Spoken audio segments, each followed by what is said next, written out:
세상의 종교들은 구원을 얻기 위해서 고행을 하고 자기 자신을 수련하고 또 선한 일을 열심히 해서 구원을 이루어가는 것이다 그렇게 생각하지만, 그러나 우리 기독교는 사람들의 행위와 관계없이 오직 하나님의 은혜로 우리가 구원을 받게 되었다, 받았다, 그렇게 말씀을 하고 있습니다.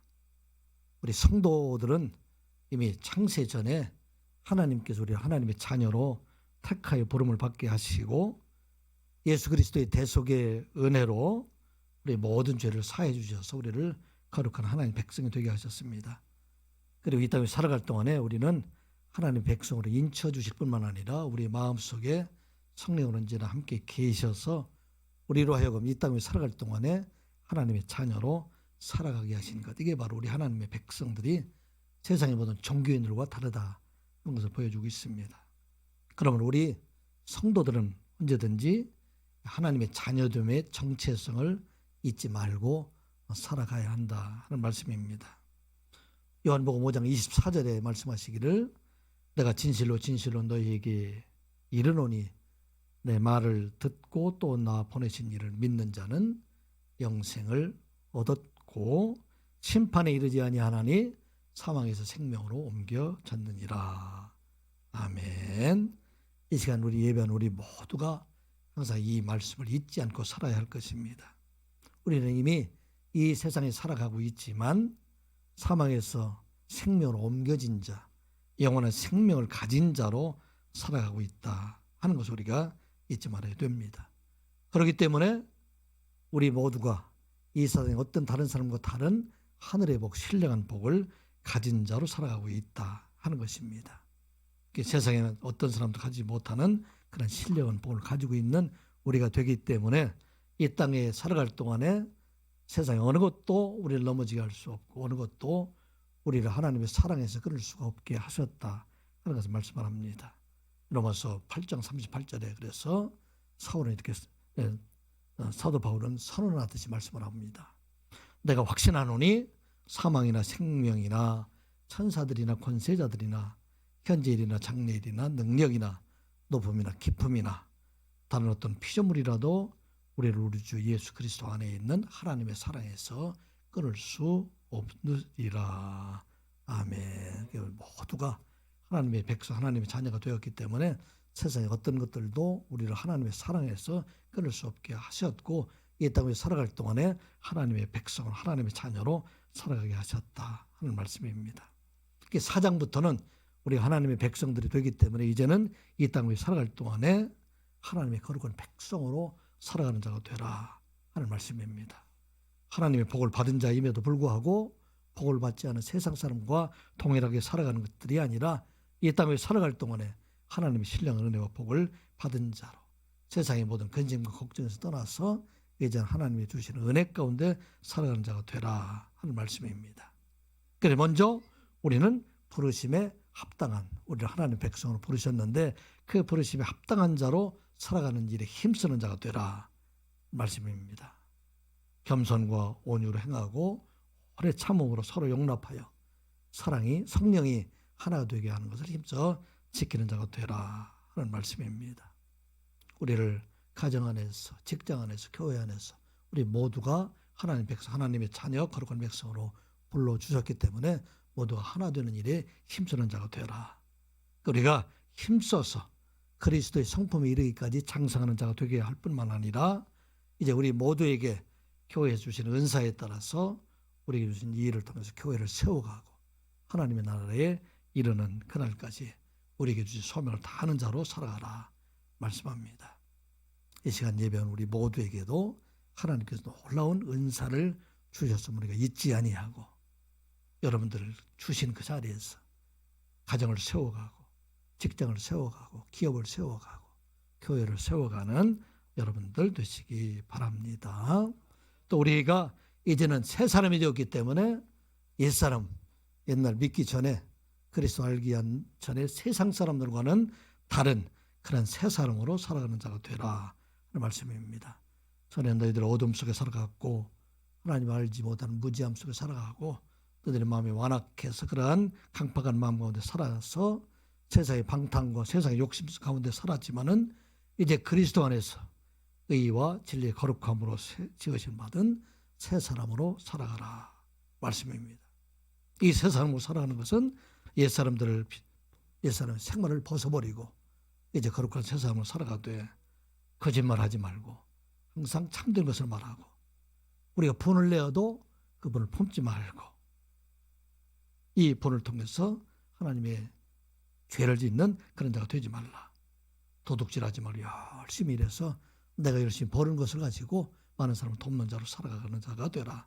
더러운 말을 하지 말고 언제나 좋은 말 참된 말을 해서 많은 사람들을 세워가는 그런 자로 살아가라. 이게 새 사람으로 살아가는 자가 된다는 말씀입니다. 그리고 우리가 삼위일체 하나님, 그 하나님을 본받아서 성령을 근심하지 않게 하고 또 아버지 하나님을 본받아서 용서하는 자로 살아가고 또 예수 그리스도께서 행하신 것처럼 이 땅을 살아갈 동안에 우리는 사랑으로 행하는 자가 되라. 이게 바로 거룩한 백성으로 또 새 사람으로 살아가는 자로 살아가는 것을 말씀하고 있습니다. 그리고 지난번 말씀에는 이제 우리가 세상의 빛으로 살아가는 자가 되라. 빛과 같이 사는 자가 아니라 우리는 이미 그리스도가 우리 안에 임하여 우리 속에 거하는 자가 되기 때문에 우리는 이미 세상의 빛이 되었다는 말씀입니다. 그래서 우리 안에 성령의 인도하심에 따라 사는 자들은 빛이 되는 자로 살아가게 되고 이 빛으로 살아가는 자들에게는 하나님께서 성령의 열매인 착함과 의로움과 진실함의 열매를 맺으며 살아갈 수 있다. 그런 것을 말씀을 합니다. 이게 지금까지 우리에게 주신 하나님의 말씀인데 오늘 그러면 이 그리스도 안에 살아가는 자들은 또 어떻게 살아가야 될까? 오늘은 지혜로운 자로 살아가라 말씀하고 있습니다. 여러분 지혜라는 얘기 수없이 많이 들었잖아요. 성경에 제일 많이 나오는 말씀 중에 하나가 아마 지혜라는 말씀이 들게 됩니다. 이 지혜는 세상의 지혜가 아니라 하나님의 지혜를 말하고 이 지혜는 하나님 백성으로 살아가는 사람들에게는 이미 우리 안에 하나님의 지혜가 있는 자임을 아는 자로 살아가라 하는 말씀입니다. 이 지혜는 신학적으로 얘기하면 하나님의 속성으로 말할 수 있고 동시에 이 지혜가 세상에 오셔서 우리에게 실제로 오시는 성자 하나님 그리고 성령 하나님과 동일시해서 예수 그리스도를 지혜로 말하기도 하고 또 성령을 지혜로 말하기도 합니다.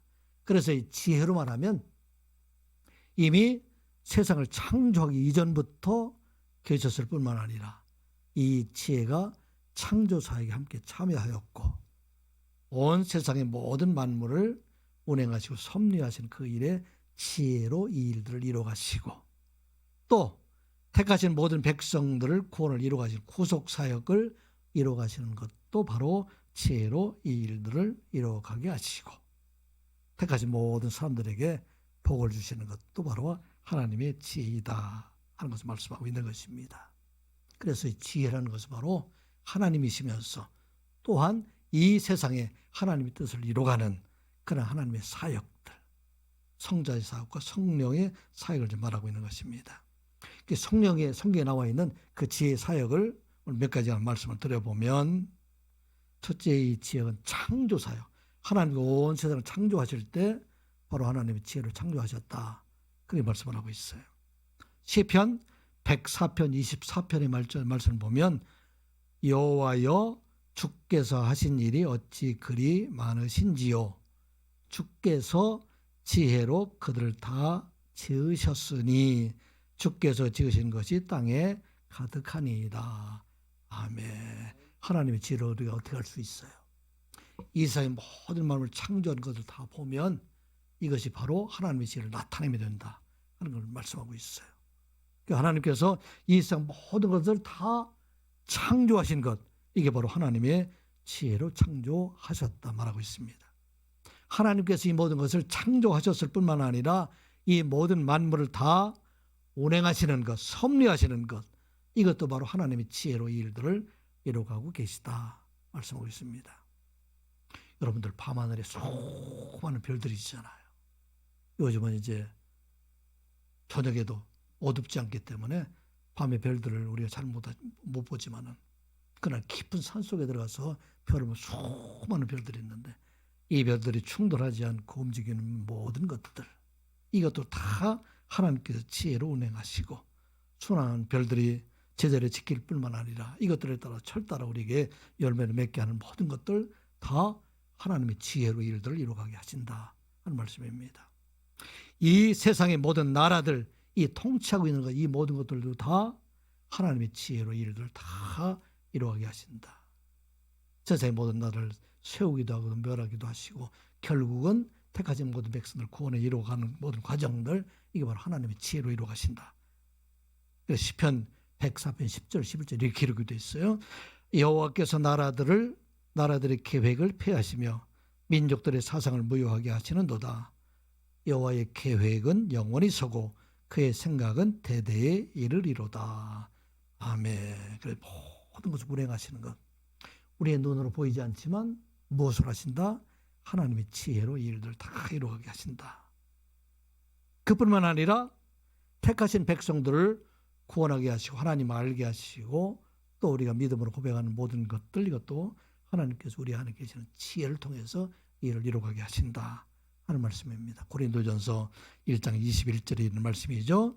하나님의 지혜에 있어서는 이 세상이 자기 지혜로 하나님을 알지 못하므로 하나님께서 전도에 미련한 것으로 믿는 자들을 구원하시기를 기뻐하셨도다. 아멘. 누구도 세상의 지혜로 하나님을 알 수 있는 자가 없어요.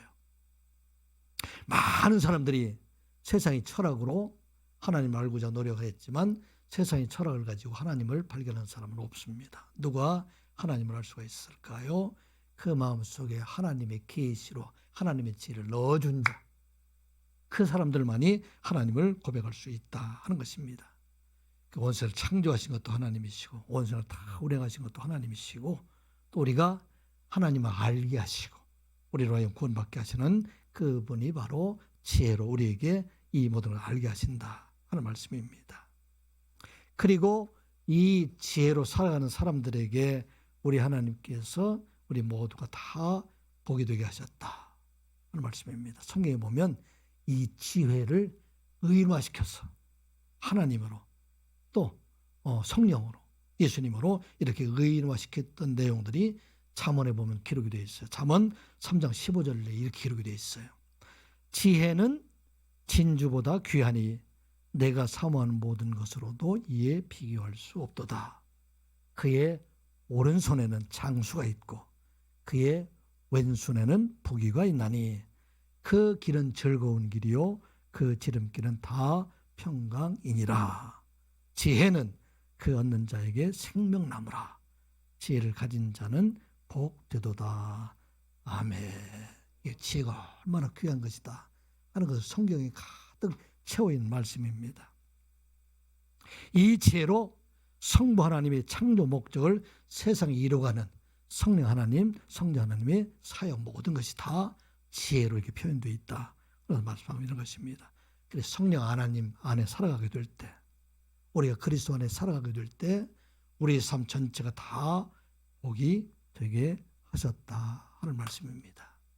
그러므로 우리가 날마다 그리스도 안에 살아가는 자들은 이미 우리는 하나님 신령한 복을 받은 자로 살아가게 하신다 하는 말씀입니다. 바로 지혜는 바로 세상에 오신 하나님이시고 또 택하신 모든 백성들에게 하나님의 뜻을 이루어갈 수 있도록 그 통로가 되시고 그 일을 이루어가는 모든 사람들에게 복을 주시는 것, 이게 바로 지혜이다. 지혜가 얼마나 중요한 것이다 하는 걸 다시 한번 깨닫게 됩니다. 그런데 이 지혜는 구하는 자들에게 더욱 풍성하게 주시겠다. 그렇게 약속을 했어요. 야고보서 1장 5절에 기록이 되어 있죠. 너희 중에 누구든지 지혜가 부족하거든 모든 사람에게 후히 주시고 꾸짖지 아니하시는 하나님께 구하라. 그리하면 주시리라. 아멘. 하나님의 지혜는 이미 우리 안에 있지만 그러나 우리가 날마다 지혜를 구하는 자로 살아가게 되면 우리 하나님께서 지혜를 더욱 풍성하게 우리에게 주셔서 이 땅에 살아갈 동안에 세상 사람들과 같이 지혜 없는 자처럼 살아가는 것이 아니라 이제 우리가 지혜 있는 자로 살아가게 하신다 하는 말씀입니다. 이 시간 예배하는 우리 모두가 날마다 하나님께 지혜를 구하는 여러분들 되시기 바랍니다. 아침에 일어나서 지혜를 구하고 직장에서 일하기 때도 지혜를 구하고, 여러분들이 사업을 할 때도 하나님 앞에 지혜를 구하고, 지혜를 구하면 우리 하나님께서 우리 마음속에 임하실 뿐만 아니라 이 모든 지혜를 통해서 하나님 크신 복을 이루어주시는 하나님이시다 하는 말씀입니다. 그러면 이 지혜 있는 자처럼 행하라고 하는데 오늘 본문에서는 두 가지를 지금 말씀을 하고 있습니다. 첫 번째, 지혜 있는 사람은 어떤 사람인가요? 첫 번째 15절 16절 말씀 같이 읽어볼까요? 시작. 그런즉 너희가 어떻게 행할지를 자세히 주의하여 지혜 없는 자같이 하지 말고 오직 지혜 있는 자같이 하여. 16절 세월을 아끼라 때가 악하니라. 아멘. 첫 번째 우리에게 주신 것은 무엇을 말씀하고 있죠? 세월을 아끼라. 이것은 무슨 얘기일까요? 세월을 아껴서 조금 쓰라는 그런 얘기가 될까요? 우리 하나님께서 모든 사람들에게 다 때를 정해 주셨어요. 일생 동안 살아가는 걸 영원히 사는 것이 아니라 우리 어렸을 때만 해도 사람들이 70을 살게 되면 많이 장수한다 그렇게 말을 했어요. 그런데 지금은 90, 100세 사시는 분들 이런 분들이 많이 있으니까 그분들도 오래 사신다. 지금 이제 젊은 사람들은 아마 수명이 120세까지 된다고 그렇게 말을 합니다. 그런데 70이든 90이든 100이든 120이든 다 정해져 있다는 것이에요. 이 정해진 시간, 이 시간에 우리가 세상 악한 자가 되기 때문에 이 시간을 어떻게 해야 되는가? 세월을 아끼면서 살아가는 자가 되라. 그렇게 말하고 있습니다. 어떻게 하는 것이 세월을 아끼는 자가 될까요? 안 쓰는 것이 세상을 아끼는 자가 될까요? 이 세월을 아낀다는 것은 어떤 말이 들어있냐면 우리에게 각자에 주어진 그 때를 알고 그 때에 주어진 일에 충성을 다하며 살아가는 것, 이게 바로 세월을 아끼는 자이다 하는 것을 말씀하고 있습니다. 우리가 한평생 살아가면서 우리 하나님께서 다 그때마다 우리에게 때를 주셨는데 지금이 어떤 때인가? 지금 내가 무엇을 줬는가? 이것을 우리가 깨닫고 그때 맡겨진 일들에 대해서 충성을 다하여 살아가게 되면 그의 삶이 이제는 후회와 원망이 아니라 날마다 삶을 기쁨과 감사함으로 살아가는 것, 이것이 바로 세월을 아끼는 자이다 하는 말씀입니다. 전도서 3장에 보게 되면은 세상의 모든 사람들과 만물에 다 때가 있다 그렇게 말씀하고 있어요. 어떤 때가 있죠?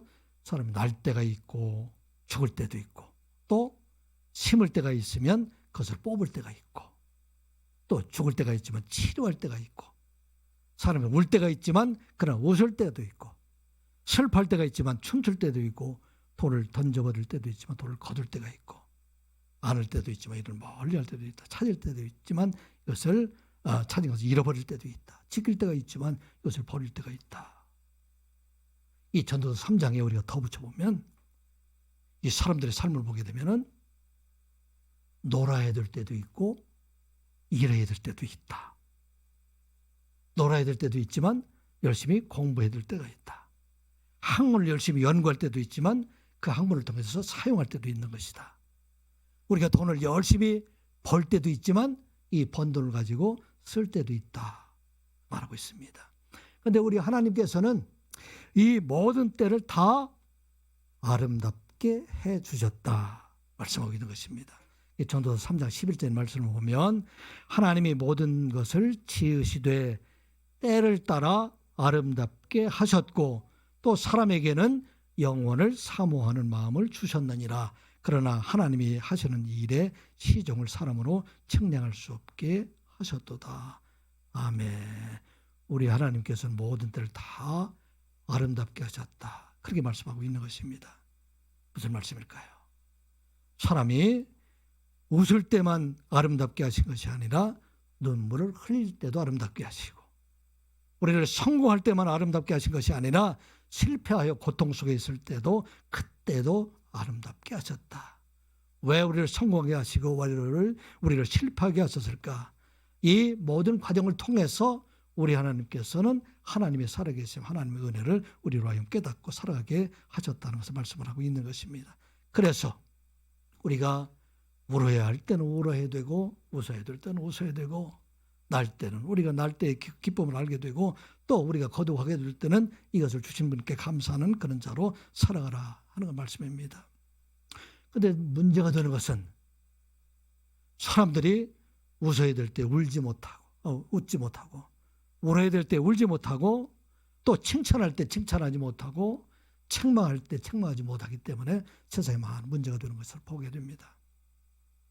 오늘 학교 교육에 많은 문제들이 있잖아요. 우리 참 안타까운 것은 초등학교 교사들이 우리가 많은 어려움을 당하고 지금 죽음을 당하고 있는 것을 보면 결국은 책망을 해야 되는데 책망하지 못하게 되는 그런 시스템 속에 우리가 살아가고 있기 때문에 문제가 된다 하는 것입니다. 하나님께서 지혜를 주신 것, 이것은 바로 우리가 그때에 맞춰진 때 열심히 그때에 맞는 삶을 살아가는 자가 되라 하는 것을 말씀하고 있어요. 사탄은 이것을 거꾸로하게 만들고 있다 하는 것을 우리가 잊지 말아야 됩니다. 사실은 우리가 어렸을 때 어떻게 돼야 될까요?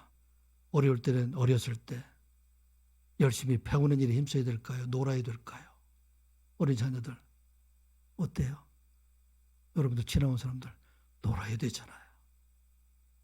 그런데 이 놀아야 될 때 조기교육이라고 그래서 얼마나 힘들게 해요. 아이들 막 힘들게 하게 되니까 실제 공부할 때 공부하지 못하고 방황하는 많은 사람들을 우리가 보게 됩니다. 이게 우리 부모들의 문제예요. 제 때에 놀게 될 때 저는 참 행복한 어린 시절을 보냈던 것 같아요. 7살 때까지 유치원이 없었어요. 삶과 들이 다 놀이터였었어요. 마음껏 뛰어놀고 또 초등학교 다닐 때 과외 공부도 안 하고 열심히 놀고 그래도 우리 하나님께서 그 아름다운 추억을 가지고 살아오게 하는 것, 이게 얼마나 큰 은혜인가 하는 생각을 해보게 됩니다.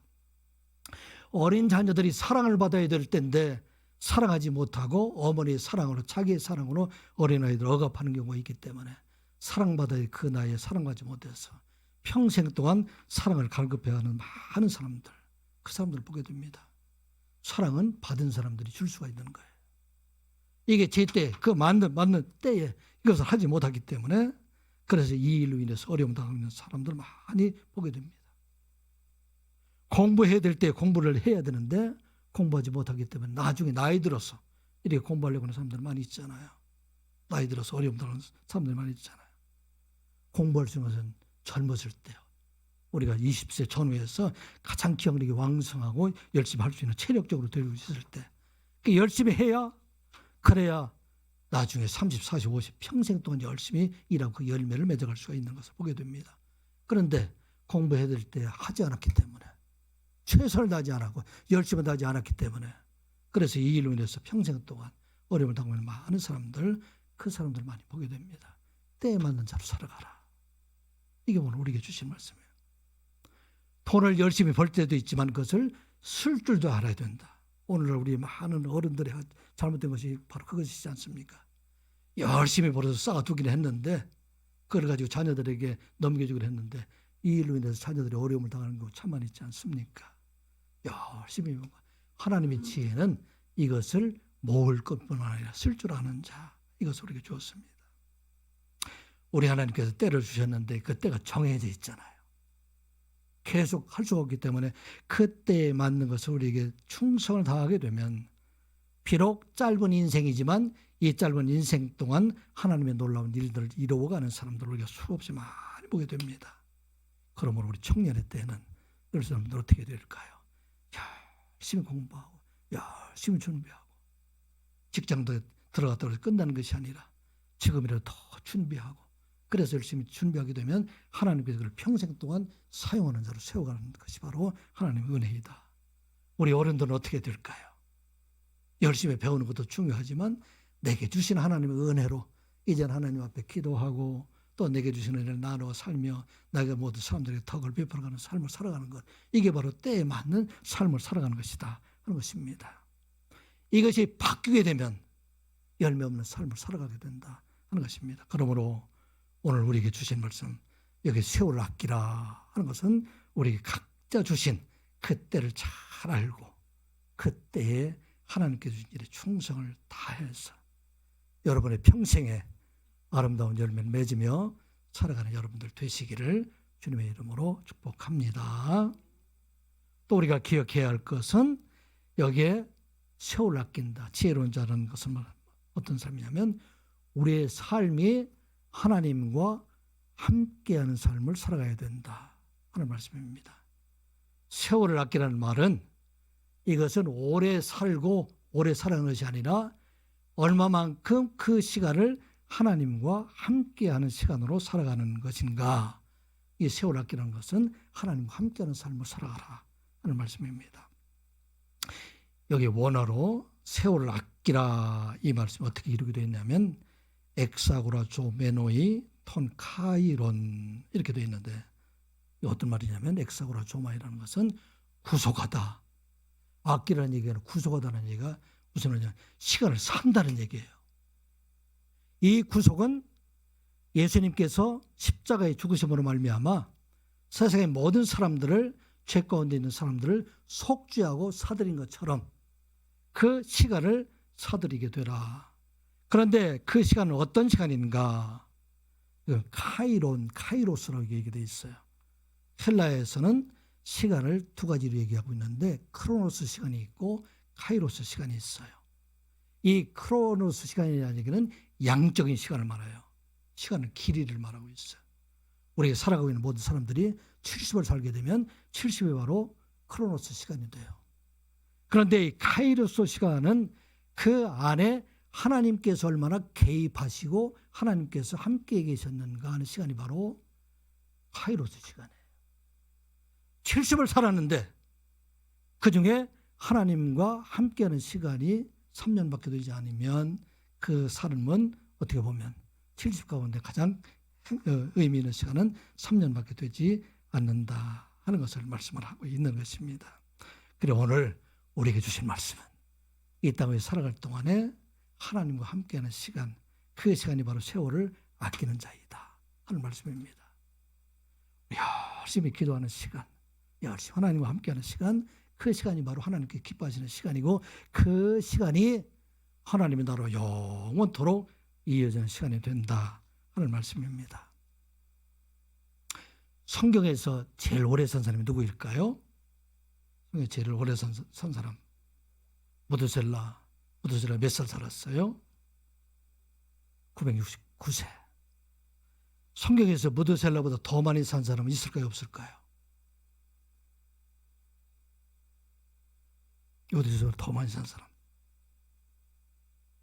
예, 입이 우리 연구사님 입에서 이렇게 맴돌았는데 누가 있어요? 아침에 일부에 했더니 사모님이 금방 대답을 했어요.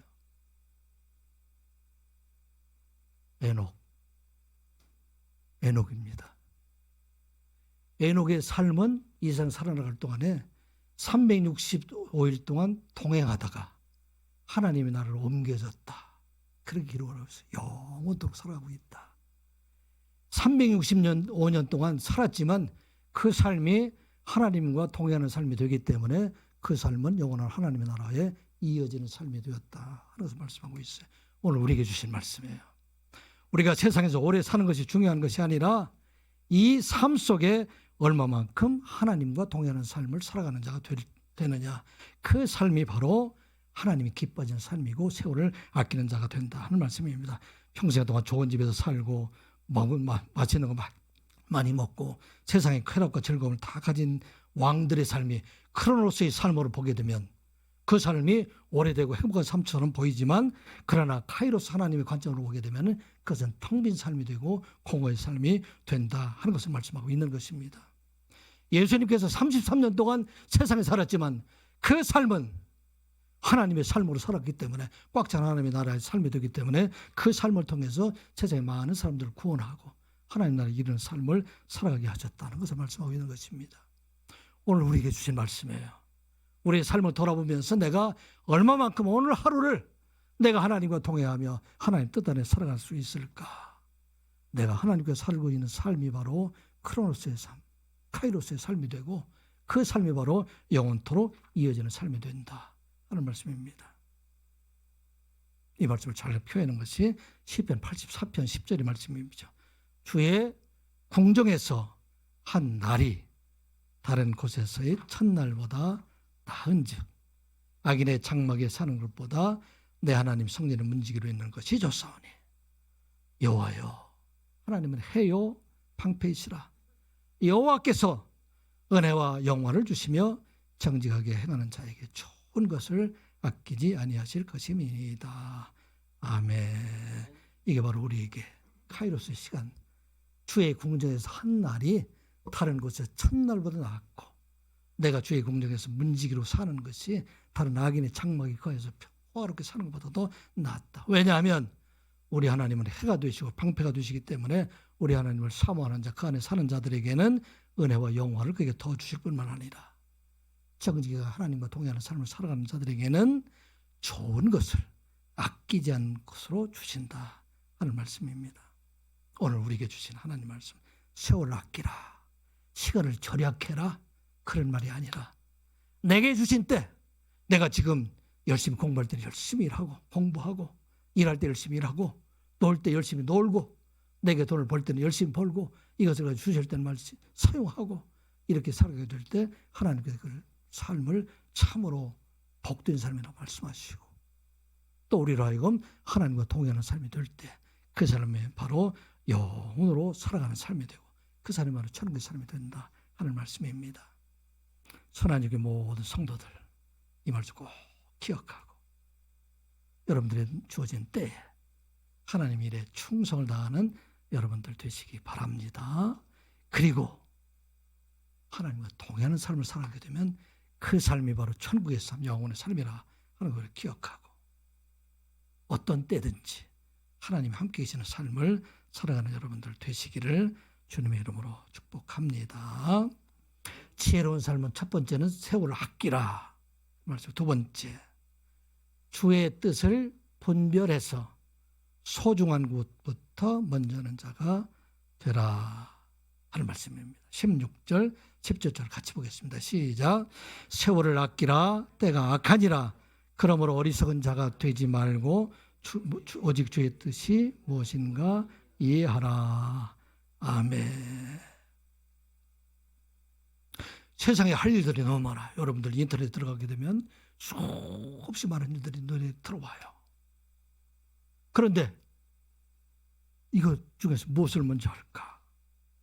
우리가 눈으로 보는 것도 많고 귀로 듣는 것도 많고 해야 될 일도 많이 있지만, 그러나 정해진 우리의 일생 동안 해야 될 일들이 극히 제한된 일들이 되기 때문에 우리 하나님께서 우리에게 분별한 지혜를 구하게 되면 그 짧은 시간 안에 가장 귀한 것들을 이루어가는 삶을 살아가게 하신다 하는 말씀입니다.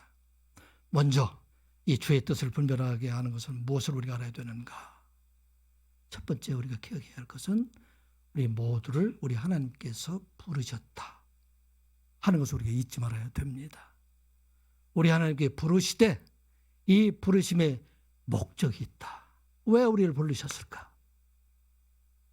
왜 우리를 이 대한민국 땅에 태어나게 하고, 또 우리 가정에 태어나게 하고, 우리 교회에 소속되게 하고, 내게 일할 수 있는 직장도 주고 일터도 주고, 왜 이런 일들을 하였을까? 이것은 바로 하나님께서 우리에게 주신 소명이 그 안에 있다 하는 말씀입니다. 하나님의 나라에는 우연이 없다는 것을 여러분들 꼭 기억하시기 바랍니다.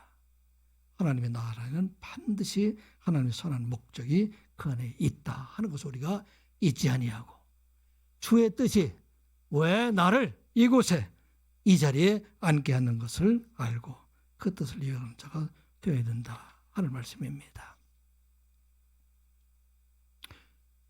예수님께서 제자들을 부르셨잖아요. 대표적으로 누구를 부르셨습니까? 베드로를 불렀어요. 갈릴리 호수에서 고기를 잡는 베드로 안드레에게 아침 일찍 예수님께서 찾아가게 됩니다. 밤새도록 고기를 잡았는데 그곳에 고기를 한 마리도 잡지를 못했어요. 그래 그물을 씻고 있는 그에게 예수님께서 가까이 가셔서 너희들이 이 배를 좀 띄워라. 아마 예수님께서는 많은 사람들 가르치게 될 때 호수 위에 배를 띄워놓고 좀 멀리 떨어져 있는 그곳에서 예수님 말씀을 이렇게 외치고 이렇게 가르쳤던 것 같습니다. 그게 다 그들의 말씀을 전하고 난 다음에 베드로에게 말합니다. 내가 깊은 곳에 가서 그물을 던져라. 베드로가 말하죠. 선생님, 우리가 밤새도록 이 갈릴리 호수에서 고기를 잡았지만 잡지를 못했지만 내가 선생님을 의지하고 나가서 그물을 내리리이다. 그리고 그물을 내렸더니 많은 고기를 잡게 됐어요. 그게 베드로가 말합니다. 주여, 우리는 죄인이기 때문에 당신과 같이 할 수 없습니다. 그러니 우리를 떠나 주시옵소서. 그런데 예수님의 발 아래에 엎드린 베드로를 예수님께서 부르십니다. 무서워하지 말라. 내가 이제 후로는 사람을 낚는 그런 사람이 되게 하리라 말씀합니다. 그래서 고기 잡던 베드로를 불러서 예수님 제자로 삼으시고 그를 통해서 온 세상에 복음을 전하는 사도로 삼아주셨습니다. 그 예수님께서 다른 12 제자도 불러주시고 그 예수님께서 사도 바울도 부르시고 그 예수님께서 오늘 우리도 불러주셨어요. 왜 불러주셨을까요? 여러분들을 보내신 것은 여러분들의 직장을 통해서, 여러분들 교회를 통해서, 가정을 통해서 하나님의 크신 뜻을 이루어가시기 위함이 그 안에 있다 하는 것입니다. 이 일을 다 이루기까지는 결코 우리 하나님, 우리 예수님 우리를 떠나지 않는다고 말씀하셨어요. 약속해 주셨어요.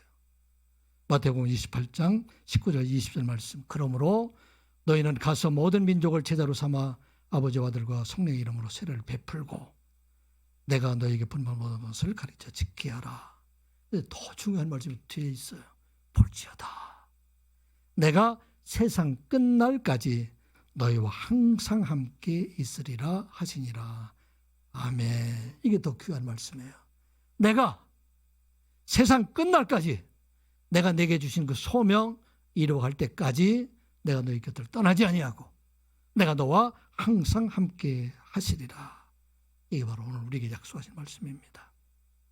주의 뜻은 바로 나를 이곳에 보내신 하나님의 뜻이 무엇인가? 그 뜻을 우리가 깨닫고 그 하나님께서 이 일을 다 하기까지 결코 나를 떠나지 아니하고 이 일을 이루어가신 것을 잊게 될 때 우리 하나님께서 우리를 통해서 선한 일들을 이루어가시는 것을 잊지 않고 여러분들이 주신 소명을 깨닫는 여러분들 되시기 바랍니다. 또 우리에게 또 주신 것은 지혜로운 자는 우리가 환난과 고난 가운데에서 하나님의 계획하심을 바라보는 자들이에요. 세상에 환난 당하지 않은 자, 고난 당하지 않은 사람 있을까요? 없을까요? 있을까요? 없을까요? 없어요. 하나도 없어요. 그리고 하나님께서 택하신 자들은 반드시 고난을 주신다. 하나님의 자녀들에게는 하나님께 더 가까이 가게 하기 위해서 소명을 깨닫게 하시기 위해서는 반드시 어려움을 주시는 하나님이시다 하는 것을 우리가 잊지 말아야 됩니다.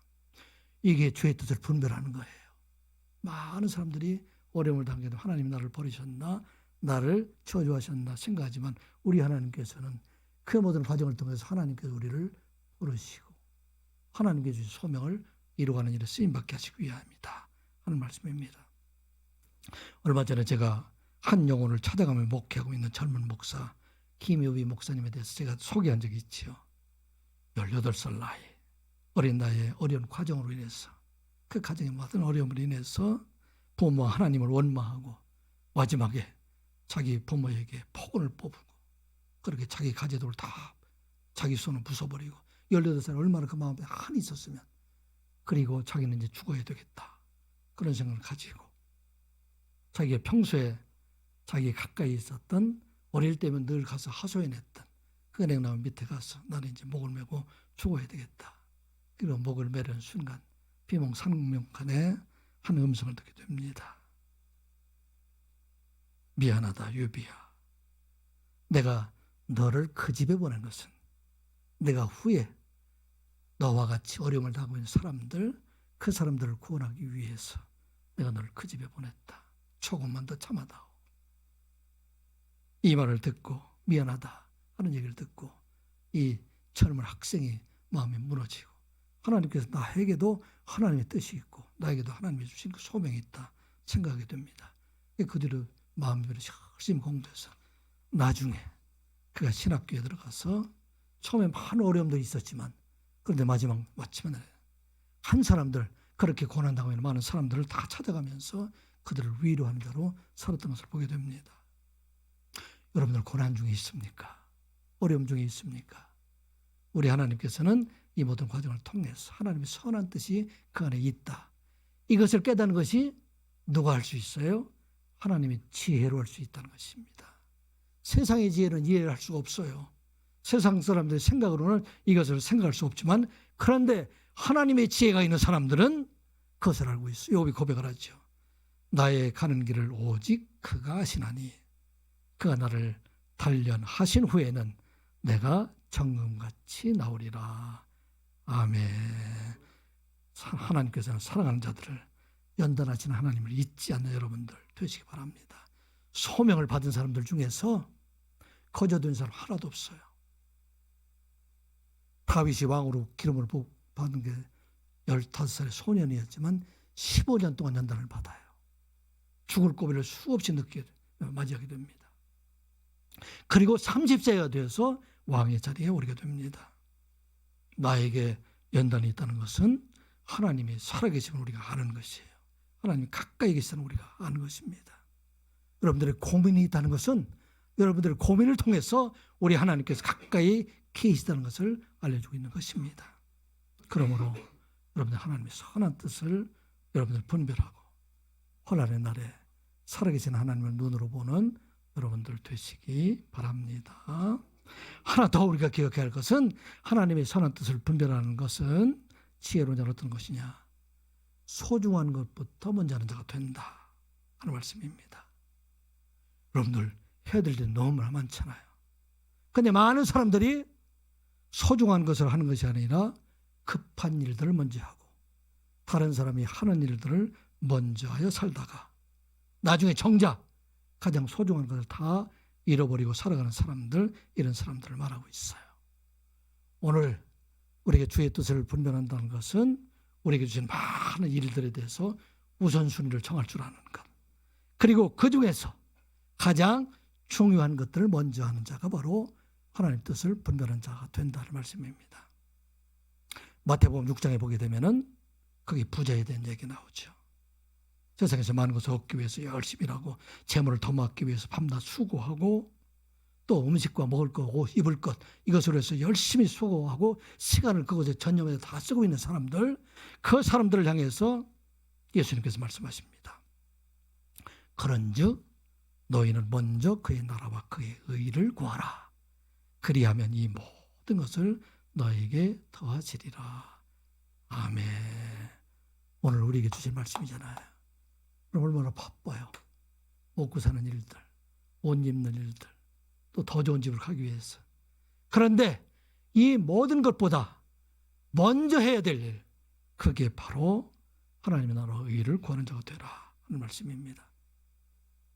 카렌 와이어트라는 호스피스 의사가 25년 동안 시한부 인생을 살고 있는 그런 환자들을 가까이서 이렇게 진찰하면서, 가까이서 이렇게 보살피면서 그들이 마지막 후회하고 남은 그런 일들을 정리해서 쓴 책이 일주일만 남았다면, 내가 사는 날이 이제 일주일만 남았다면 내가 어떻게 살아가야 될까?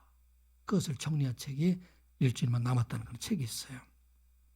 그 중에 한 사람 중에 하나가 60대 전직 은행가 테드라는 사람인데, 그가 암 진단을 받은 후에야 자기가 엄청나게 쌓여있던 그 재산이 아무런 의미가 없다는 것을 깨닫게 됩니다. 젊은 시절에 부와 성공을 찾아서 열심히 살았는데, 많은 것을 쌓아두었는데, 이제 그 어떤 것들로 그가 이제 죽음에 이르게 될 때 그 마음의 공허함을 채울 수가 없다. 그리고 그의 생을 마감하기 전에 유일하게 가장 중요한 것은 바로 사랑이다. 내가 죽도록 누구를 사랑해보지 못하고 살았다. 나는 세상에서 돈 사랑하고 일 사랑하고 세상에 있는 권세 사랑하고 이렇게 살아왔다. 그렇게 고백을 합니다.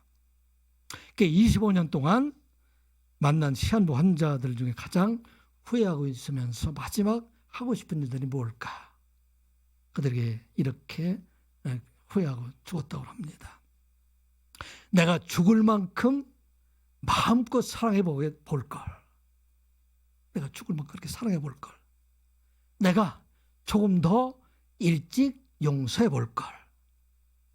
세상의 일들로 내가 많은 근심 걱정이 있었는데 이 일들로 정작 내가 행복이 있는 것을 깨닫지 못했는데 이 행복을 마음껏 누리고 살아볼까?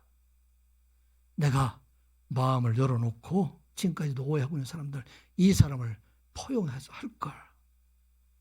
내게 주신 삶을 참으로 진짜 하나님 기뻐하시는 그런 열정적으로 살아볼걸. 아둥바둥 사지 않고 여유를 가지고 살아볼걸. 내가 많은 것들 때문에, 욕심 때문에 감사하지 못했는데 감사하며 살아볼까. 이렇게 탄식하며 죽어갔다고 합니다.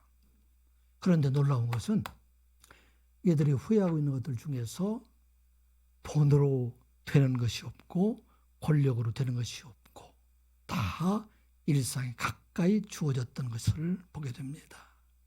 내게 늘 하나님께서 우리에게 이렇게 충만하게 주었음에도 불구하고 세상의 허상들 이런 것을 따라 살다가 결국은 후회하는 삶을 마감하게 되었다. 그런 것을 말씀하고 있는 것입니다. 오늘 지혜로운 자, 분별하는 자는 내게 진짜 중요한 것이 무엇인가? 그 진짜 중요한 것은 돈으로 얻는 것도 아니고 권세로 얻는 것도 아니고 명예로 얻는 것도 아니고 가장 가까이 우리에게 주셨던 것들이다. 가족을 주시고 우리 가까운 친구를 주시고 이웃을 주시고 공동체를 주셨는데 그곳에서 우리가 주신 그 은혜를 감사하지 못하고 살았기 때문에 후회하는 삶을 살아가는 자가 되었다 하는 말씀입니다. 오늘 하나님께서 하나님의 지혜를 우리에게 주셨어요. 하나님의 지혜는 우리 안에 늘 계시게 될 때 우리로 하여금 하나님의 마음을 가지고 살아가게 하시는 것들입니다. 그럼 우리 어떻게 살아가야 됩니까? 서로 아끼는 자.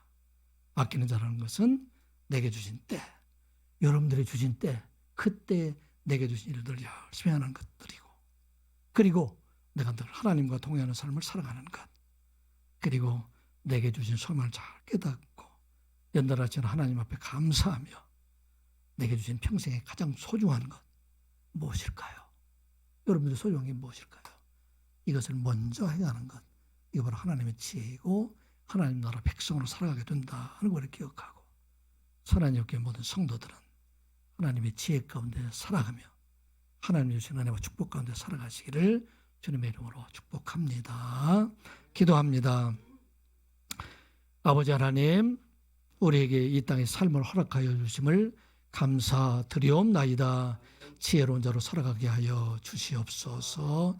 때에 주신 때에 아름다운 일들을 이뤄가게 하여 주시고 그때마다 주의 이름을 부르는 저희들 되게 하여 주시옵소서. 주의 뜻을 분별하여 아버지 하나님 내게 주신 소명을 알고 환난의 날에도 연달아진 주님의 사랑을 깨닫게 하여 주시고 내게 주신 가장 아름다운 것을 우리의 가정으로부터 교회 안에서 만나는 사람들에게 이루어가는 저희들 되게 하여 주시옵소서. 예수님의 이름으로 기도드리옵나이다. 아멘.